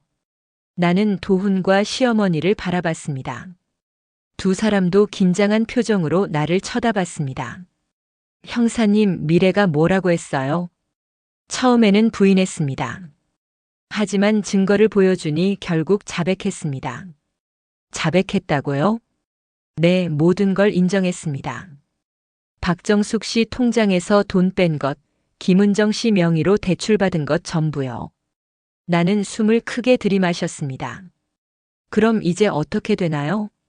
내일 검찰로 송치됩니다. 사기 및 명예 도용, 카드 복제 등의 혐의로 기소될 겁니다. 재판은요? 보통 3, 4개월 후에 시작됩니다. 증거가 명확하니 유죄 판결 나올 겁니다. 형사님은 잠시 말을 멈췄다가 다시 말했습니다. 김은정 씨, 내일 오전에 경찰서로 와주실 수 있으세요? 피해자 진술서 작성해야 합니다. 네, 알겠습니다. 어머님도 같이 오시면 됩니다. 네, 그렇게 할게요. 전화를 끊고 나서 나는 두 사람을 바라봤습니다. 미래를 잡았대요. 모든 걸 자백했대요. 시어머니가 한숨을 쉬셨습니다. 다행이다. 정말 다행이야. 도훈도 고개를 끄덕였습니다. 이제 끝난 거네. 응, 이제 끝났어. 하지만 마음 한편이 편하지만은 않았습니다. 미래도 어쩔 수 없는 상황이었을 겁니다. 5천만 원 넘는 빚에 시달리다가 결국 범죄를 저지른 것입니다. 다음 날 아침 우리는 다시 경찰서로 갔습니다. 조사실로 들어가니 형사님이 우리를 맞이했습니다. 어젯밤 서미래 씨 조사했습니다. 진술 내용 확인해 보시겠습니까? 네, 보여주세요. 형사님이 조서를 펼쳤습니다. 서미래 씨는 3년 전부터 불법 사금융의 빚을 지고 있었습니다. 처음에는 생활비 때문에 2천만 원을 빌렸는데 이자가 워낙 높아서 갚지 못했습니다. 그러다가 김은정 씨 공방에서 일하게 됐고 거기서 개인정보를 복사할 기회를 얻었습니다. 나는 조서를 읽으면서 가슴이 아팠습니다. 처음에는 작은 금액만 빌릴 생각이었다고 합니다. 하지만 빚이 계속 불어나서 결국 더 큰 금액을 빌리게 됐고요. 박정숙 씨 정보도 보증인 서류에서 얻었습니다. 시어머니가 조서를 보며 혀를 찼습니다. 참 안 됐네. 하지만 그렇다고 남의 돈을 훔쳐도 되는 건 아니잖아. 형사님이 고개를 끄덕였습니다. 맞습니다. 서미래 씨도 그 점을 인정했습니다. 뭐라고 했어요? 정말 미안하다고 다른 방법이 없었다고 했습니다. 나는 입술을 깨물었습니다. 미래의 마지막 월급도 제대로 주지 못했던 게 떠올랐습니다. 그때 미래가 얼마나 힘들었을까요? 하지만 그렇다고 해서 범죄를 저지를 수는 없는 일이었습니다. 서미래 씨가 김은정 씨에게 전하는 말이 있습니다. 뭔데요? 형사님이 조서를 넘겼습니다. 정말 죄송합니다. 언니를 이렇게 배신할 줄 몰랐습니다. 공방에서 일할 때가 제 인생에서 가장 행복했습니다. 하지만 제 빚 때문에 언니한테까지 피해를 끼쳤습니다. 평생 후회하며 살겠습니다. 나는 눈물이 날 것 같았지만 참았습니다. 언니 정말 미안합니다. 조서 마지막에 적힌 문장이었습니다. 형사님이 말했습니다. 서미래 씨가 직접 사과하고 싶다고 했는데 만나보시겠습니까? 나는 망설였습니다. 만나서 뭐라고 말해야 할까요? 시어머니가 옆에서 말씀하셨습니다. 은정이 내가 결정해. 나는 한참을 생각하다가 고개를 저었습니다. 아니요, 안 만날래요. 알겠습니다. 형사님은 다른 서류를 꺼냈습니다. 그럼 이제 피해자 진술서 작성하시겠습니다. 우리는 1시간 동안 진술서를 작성했습니다. 시어머니는 1200만 원 피해에 대해, 나는 명예 도용 피해에 대해 진술했습니다. 모든 절차가 끝나고 경찰서를 나왔습니다. 햇빛이 눈부셨습니다. 오랜만에 느껴보는 자유로운 기분이었습니다. 차에 타고 나서 시어머니가 말씀하셨습니다. 은정아, 이제 정말 끝난 거지? 네, 어머니. 이제 끝났어요. 다행이다. 정말 다행이야. 시어머니는 내 손을 꼭 잡아주셨습니다. 너 정말 힘들었겠다. 혼자 그 모든 걸 견디면서. 괜찮아요, 어머니. 이제는 우리가 도와줄게. 7억 빚도 같이 해결하자. 도훈도 운전하면서 말했습니다. 맞아. 우리 셋이 힘을 합치면 못할 것도 없어. 나는 눈물이 났지만 이번에는 참지 않았습니다. 그동안 참았던 눈물이 주르륵 흘러내렸습니다. 고마워요. 정말 고마워요. 시어머니가 내 등을 토닥여 주셨습니다. 울지 마. 이제 시작이야. 다시 일어서는 거야. 네, 어머니. 차는 집으로 향했습니다. 창밖 풍경이 평소와 똑같았지만 이제는 다르게 보였습니다. 더 이상 숨기지 않아도 됩니다. 더 이상 의심받지 않아도 됩니다. 나는 정말 아무것도 하지 않았습니다. 그리고 이제 모두가 그 사실을 알고 있습니다. 미안하다는 시어머니의 울음이 마음을 찔렀습니다. 집으로 돌아온 후 시어머니는 방에 들어가셨습니다. 저녁 식사 시간이 됐는데도 나오지 않으셨습니다. 나는 방문 앞에서 조심스럽게 노크했습니다. 어머니, 저녁 드세요. 아니야, 나는 괜찮아. 너희끼리 먹어. 목소리가 잠겨 있었습니다. 어머니, 괜찮으세요? 대답이 없었습니다. 나는 문을 열고 안으로 들어갔습니다. 시어머니는 침대에 앉아서 고개를 숙이고 계셨습니다. 어깨가 떨리고 있었습니다. 어머니. 가까이 다가가니 시어머니가 울고 계셨습니다. 어머니, 왜 우세요? 시어머니는 고개를 들어 나를 바라보셨습니다. 눈이 빨갛게 부어 있었습니다. 은정아, 미안해. 정말 미안해. 어머니, 괜찮다고 했잖아요. 아니야, 괜찮지 않아. 시어머니는 눈물을 닦으며 말을 이었습니다. 나는 내가 범인인 줄 알았어. 진짜로 그렇게 생각했어. 어머니, 그럴 수도 있어요. 상황이 그랬으니까.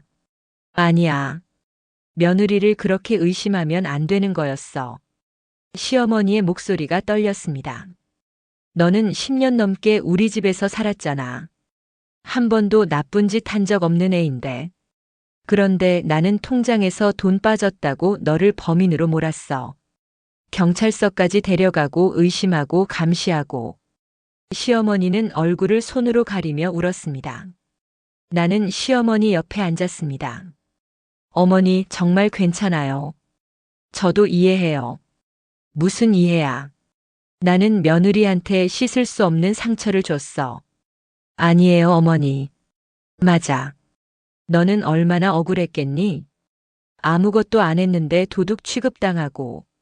시어머니는 내 손을 잡았습니다. 은정아, 나를 용서해 줄 수 있겠니? 어머니, 용서할 것도 없어요. 아니야, 있어. 나는 너한테 용서받아야 해. 나는 시어머니의 손을 꼭 잡았습니다. 어머니, 저는 진짜 괜찮아요. 이제 다 끝났잖아요. 끝났어도 내가 너한테 한 짓은 안 없어져. 시어머니는 한참을 울었습니다. 나는 옆에서 그냥 손만 잡고 있었습니다. 한참 후에 시어머니가 눈물을 닦으며 말했습니다. 사실은 말이야, 나도 무서웠어. 무서우셨어요? 응. 나이 들어서 돈 없어지는 게 얼마나 무섭은지 몰라. 시어머니는 천천히 말을 이어갔습니다. 노후 자금이라는 게 얼마 없잖아. 통장에 있는 돈이 전부야. 그런데 그게 한꺼번에 1,200만 원이나 사라지니까 너무 불안했어. 누가 내 돈을 가져갔는지, 앞으로 또 없어지는 건 아닌지. 밤에 잠도 못 자고 계속 통장만 들여다봤어. 나는 시어머니의 마음을 이해할 수 있었습니다. 어머니, 그랬구나. 그래서 미쳤던 거야. 누구든 잡고 싶었어. 범인을 찾고 싶었어. 그러다 보니 너를 의심하게 됐고. 시어머니는 다시 고개를 숙였습니다. 은정아, 정말 미안해. 내가 너무 이기적이었어. 아니에요, 어머니. 충분히 그러실 수 있어요. 너는 착하다. 이렇게 이해해주고. 시어머니는 내 손을 두 손으로 감싸주었습니다. 앞으로는 절대 안 그럴게. 너를 의심하지 않을게. 어머니, 이제 다 잊어요. 우리 다시 시작해요. 시어머니가 고개를 끄덕였습니다. 그때 문이 열리며 도훈이 들어왔습니다. 어머니, 은정아, 저녁 식사하세요. 시어머니는 얼른 눈물을 닦으셨습니다. 그래, 나가자. 도훈이가 기다리네. 우리는 거실로 나갔습니다. 식탁에는 도훈이 차려놓은 밥상이 있었습니다. 제가 준비했어요. 간단하게요. 고마워, 도훈아. 시어머니가 자리에 앉으며 말씀하셨습니다. 우리는 조용히 밥을 먹었습니다. 한참 먹다가 시어머니가 입을 여셨습니다. 도훈아, 은정아. 네, 어머니. 우리 이제 7억 빚 어떻게 할지 얘기해보자.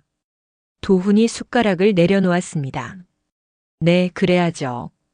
제가 조금 도와줄 수 있어. 내 적금이 2천만 원 있거든. 어머니, 그건 어머니 돈이잖아요. 아니야. 가족이 어려울 때 쓰라고 모은 돈이야. 시어머니는 단호하게 말씀하셨습니다. 그리고 도훈이 너도 회사에서 대출 받을 수 있지? 네, 직장인 신용대출 한도가 5천만 원 정도 돼요.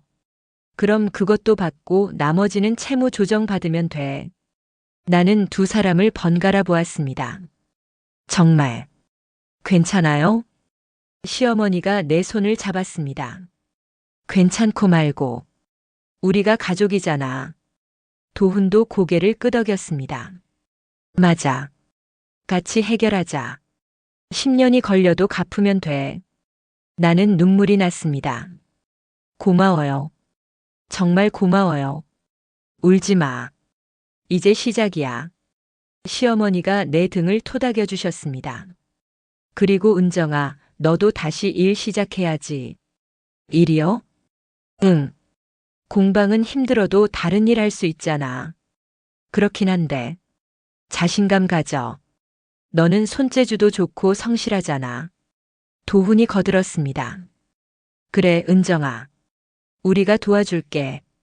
나는 고개를 끄덕였습니다. 네, 열심히 할게요. 식사를 마치고 설거지를 하는데 시어머니가 옆에 오셨습니다. 내가 도와줄게. 어머니, 괜찮아요. 제가 할게요. 아니야, 같이 하자.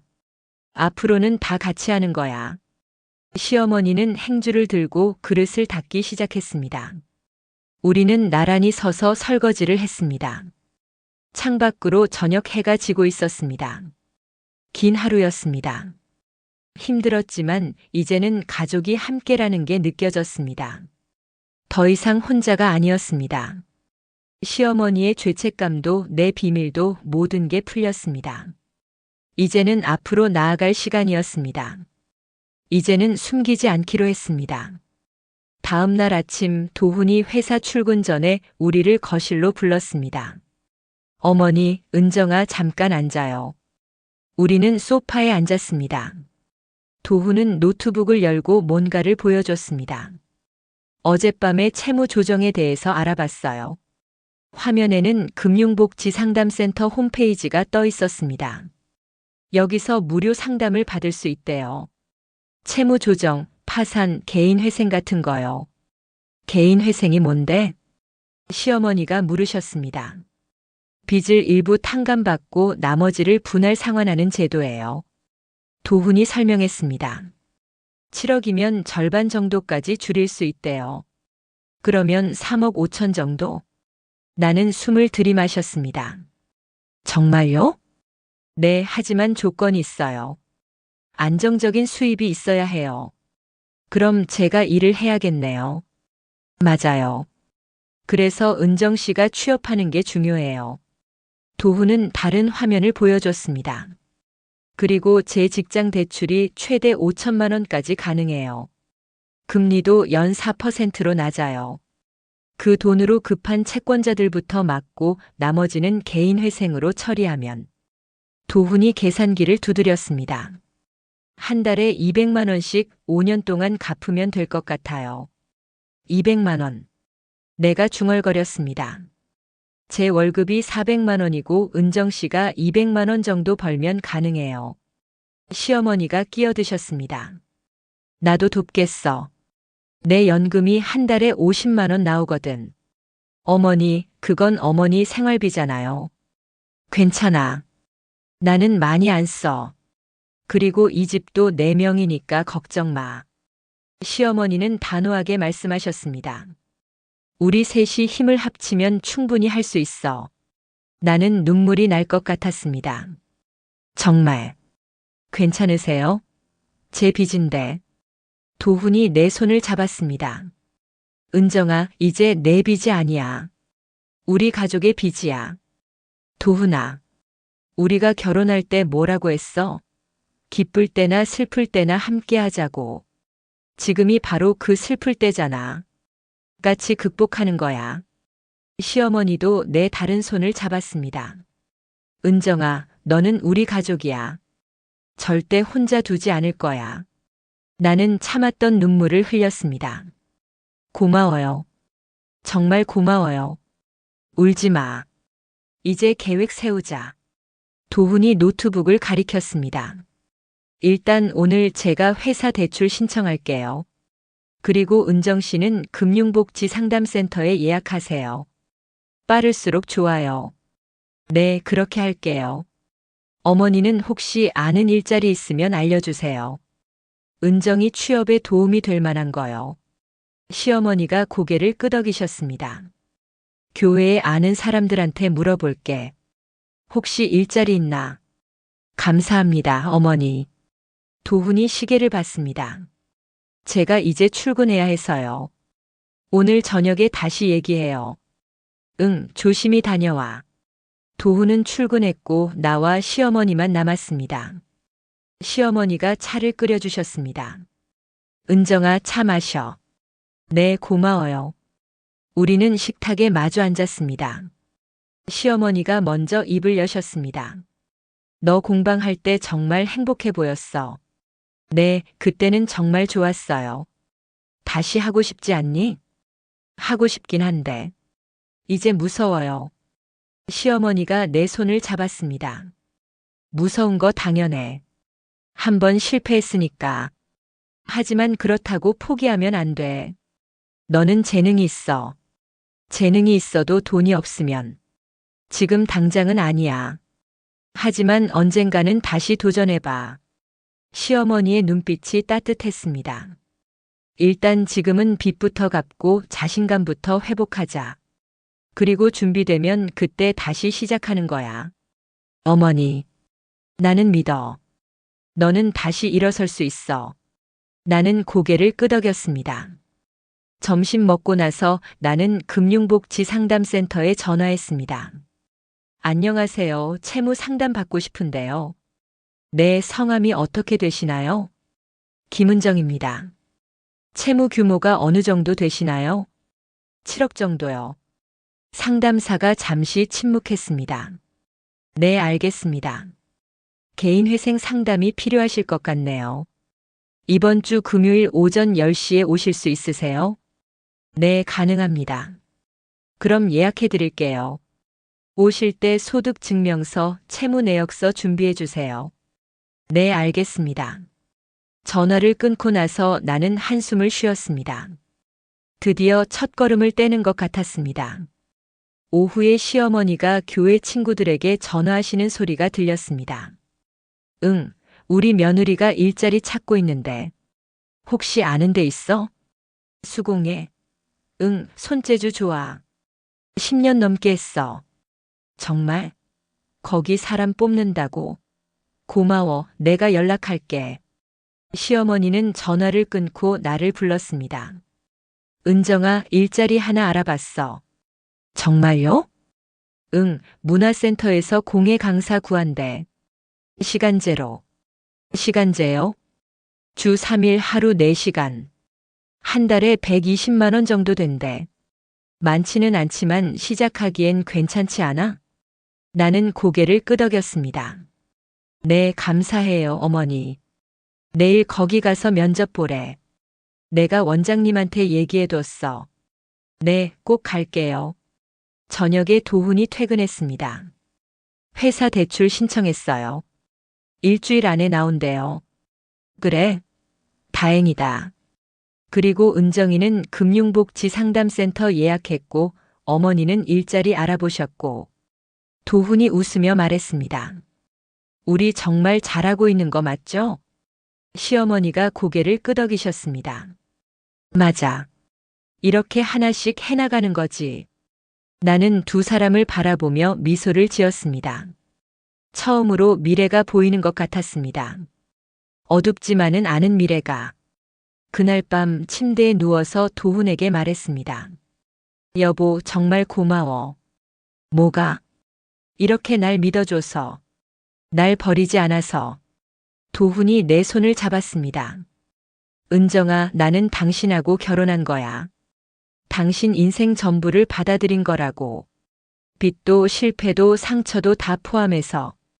고마워. 고마워할 필요 없어. 이게 가족이잖아. 나는 도훈의 손을 꼭 잡았습니다. 이제는 정말 숨기지 않겠습니다. 이제는 정말 함께 가겠습니다. 가족과 함께라면 7억의 빚도 이겨낼 수 있을 것 같았습니다. 오늘 처음으로 다시 살아날 수 있을 것 같았습니다. 금요일 아침 나는 금융복지상담센터로 향했습니다. 도훈이 반차를 내고 함께 가주었습니다. 긴장돼? 응, 조금. 괜찮아. 우리 같이 있잖아. 도훈이 내 손을 잡아주었습니다. 상담센터에 도착해서 대기실에 앉았습니다. 주변에는 나와 비슷한 사람들이 여럿 앉아 있었습니다. 모두 무거운 표정이었습니다. 김은정 씨, 들어오세요. 상담사가 우리를 불렀습니다. 상담실로 들어가니 중년 여성 상담사가 웃으며 맞이했습니다. 안녕하세요, 앉으세요. 안녕하세요. 채무 규모가 7억이라고 하셨죠? 네, 맞습니다. 상담사는 내가 준비해간 서류들을 하나씩 확인했습니다. 대출 내역서, 채권자 명단, 소득 증명서. 대부분 공방 운영 관련 대출이네요.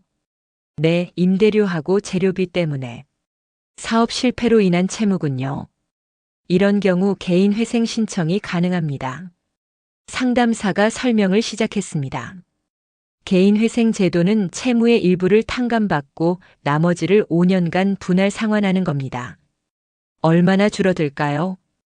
보통 50% 정도까지 감면됩니다.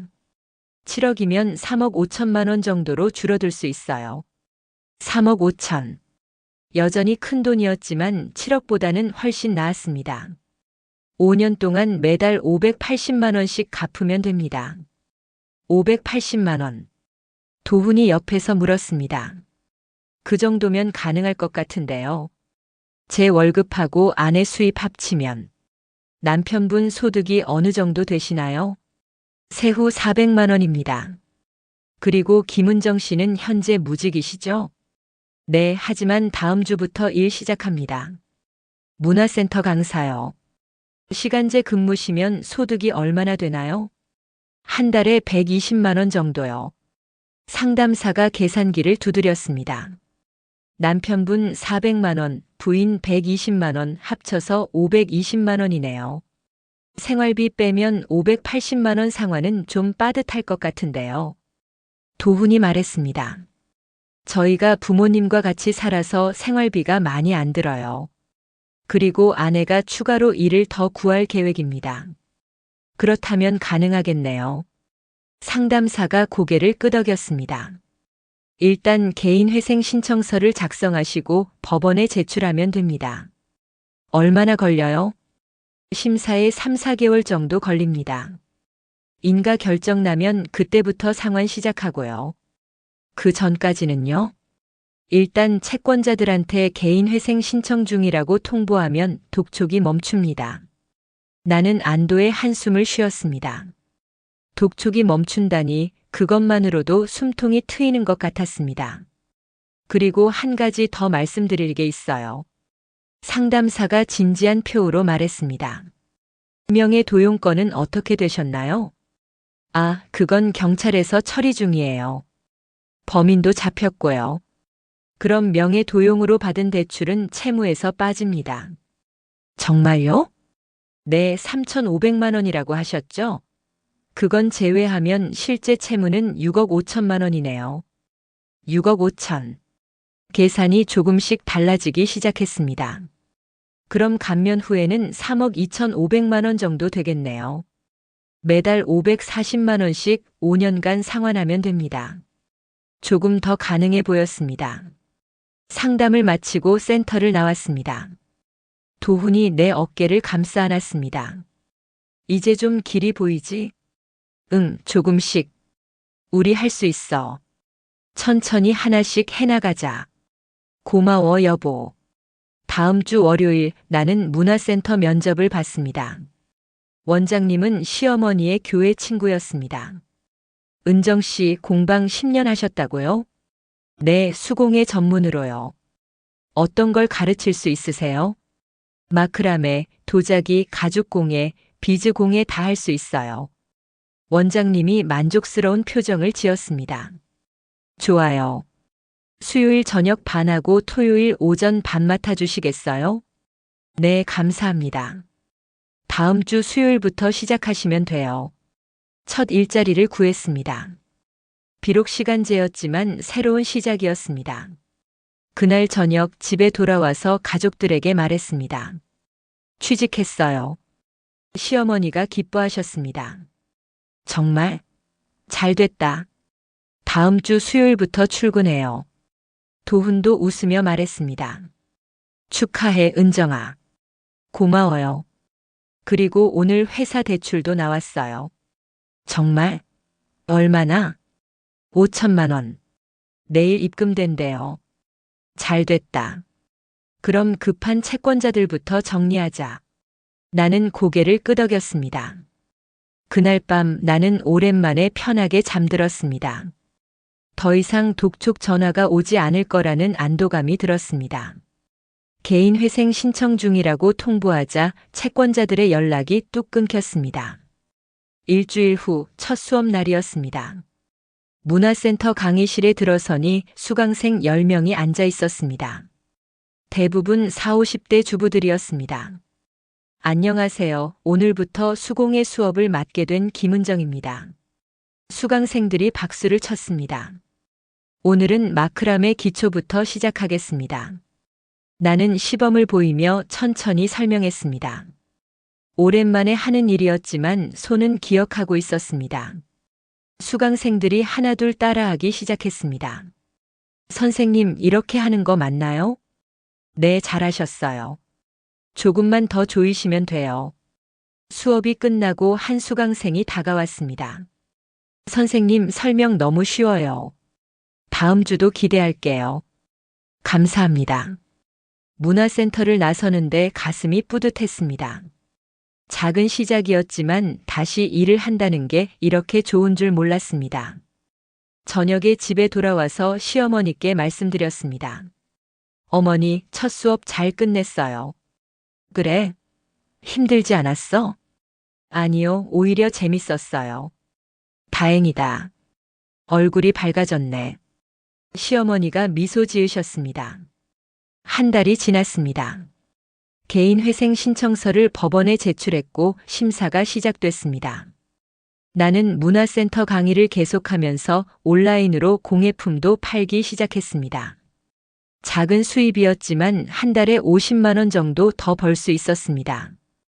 도훈의 대출금으로 급한 채권자들을 정리했고 나머지는 개인회생으로 처리하기로 했습니다. 시어머니는 명예도용권으로 1,200만 원을 돌려받지 못했지만 더 이상 속상해하지 않으셨습니다. 돈보다 중요한 게 가족이지. 그렇게 말씀하시며 웃으셨습니다. 어느 날 저녁 우리 셋은 거실에 둘러앉았습니다. 은정아, 표정이 많이 밝아졌어. 도훈이 말했습니다. 응, 요즘 살만한 것 같아. 아직 갈 길이 멀지만 시작은 한 거잖아. 시어머니가 내 손을 잡으셨습니다. 은정아, 너 정말 잘하고 있어. 고마워요, 어머니. 우리 이렇게 계속 힘내자. 나는 고개를 끄덕였습니다. 오늘 처음으로 정말로 다시 살아날 수 있을 것 같았습니다.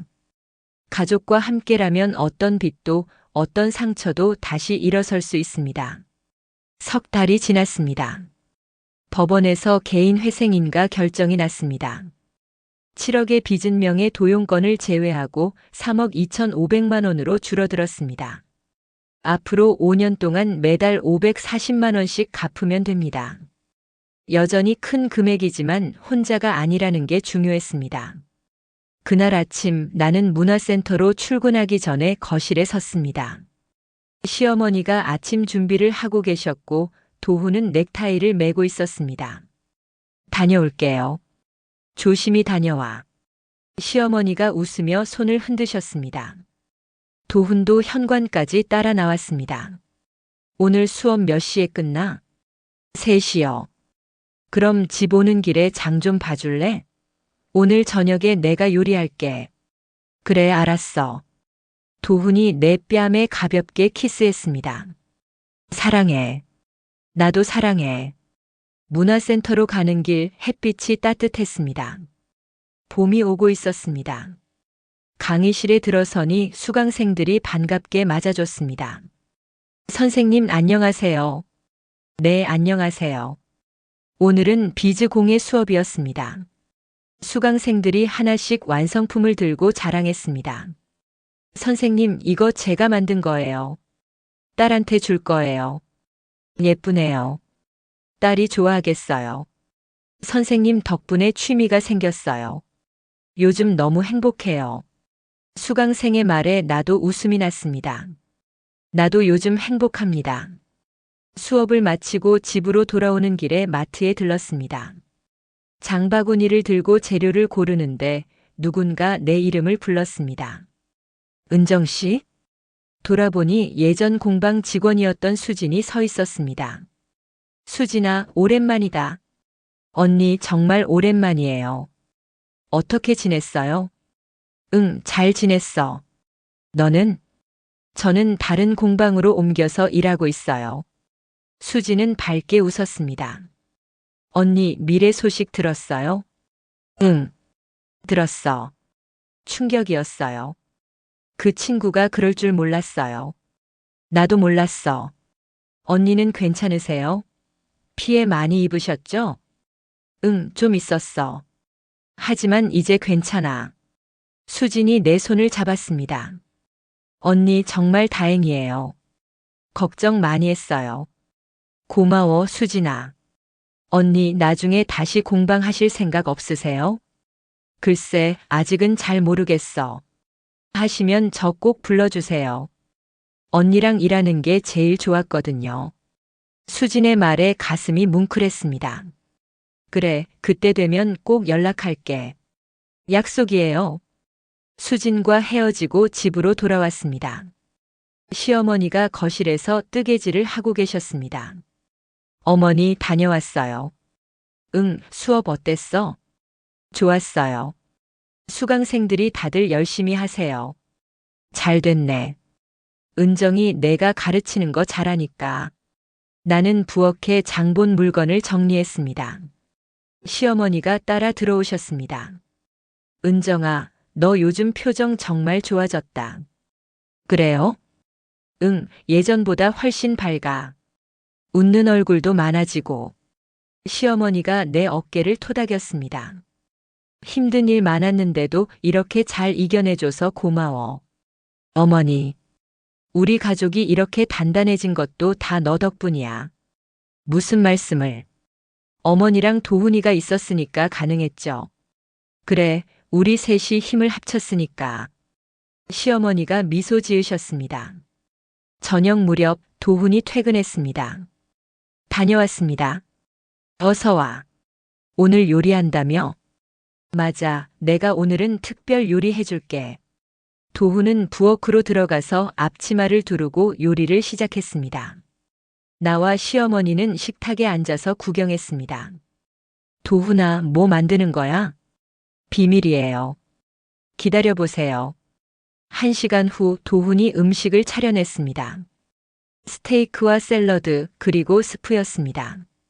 와, 맛있겠다. 맛있게 드세요. 우리는 함께 저녁을 먹었습니다. 오랜만에 느껴보는 평화로운 시간이었습니다. 식사를 마치고 설거지를 하는데 도훈이 다가왔습니다. 은정아, 오늘 은행에서 연락 왔어. 무슨 연락? 대출 일부 상환했다고. 500만 원. 벌써 한 달 됐구나. 응, 앞으로 59개월 남았어. 59개월. 긴 시간이었지만 불가능하지 않았습니다. 우리 할 수 있을까? 도훈이 내 손을 잡았습니다. 당연하지. 우리 잘하고 있잖아. 응, 그렇지. 그날 밤 침대에 누워서 천장을 바라봤습니다. 1년 전만 해도 이런 날이 올 거라고 상상하지 못했습니다. 공방이 망하고 빚에 쫓기고 가족에게 의심받고 그 모든 순간이 악몽 같았습니다. 하지만 지금은 다릅니다. 빚은 여전히 있지만 혼자가 아닙니다. 가족이 함께 있습니다. 시어머니도 도훈도 모두 내 편입니다. 그리고 나는 다시 일을 하고 있습니다. 작은 시작이지만 분명한 시작입니다. 언젠가 다시 공방을 열 수 있을지도 모릅니다. 그때는 실패하지 않을 겁니다. 이번에 배운 게 너무 많으니까요. 무엇보다 중요한 건 혼자 감당하려 하지 않는 것입니다. 숨기지 않고 도움을 청하고 함께 해결하는 것입니다. 그게 가족이라는 걸 이제 알았습니다. 다음 날 아침 나는 일찍 일어났습니다. 거실에 나가니 시어머니가 이미 일어나 계셨습니다. 어머니, 일찍 일어나셨네요. 응, 너도 일찍 일어났네. 커피 드릴까요? 그래, 고마워. 나는 커피를 2잔 내려서 시어머니께 드렸습니다. 우리는 창가에 나란히 앉았습니다. 아침 햇살이 따스하게 들어왔습니다. 은정아, 행복하니? 시어머니가 물으셨습니다. 네, 어머니. 요즘 정말 행복해요. 다행이다. 내가 행복하니까 나도 행복해. 시어머니가 내 손을 잡으셨습니다. 앞으로도 이렇게 함께 가자. 네, 어머니. 꼭 그럴게요. 창밖으로 봄꽃이 피어나고 있었습니다.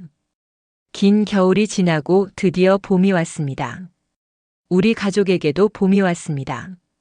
가족과 함께라면 어떤 빚도 이겨낼 수 있습니다. 어떤 상처도 치유할 수 있습니다. 그리고 다시 일어설 수 있습니다. 나는 이제 그걸 압니다. 그리고 믿습니다. 우리는 괜찮을 거라고. 아니, 우리는 분명히 잘 될 거라고. 가족과 함께니까요.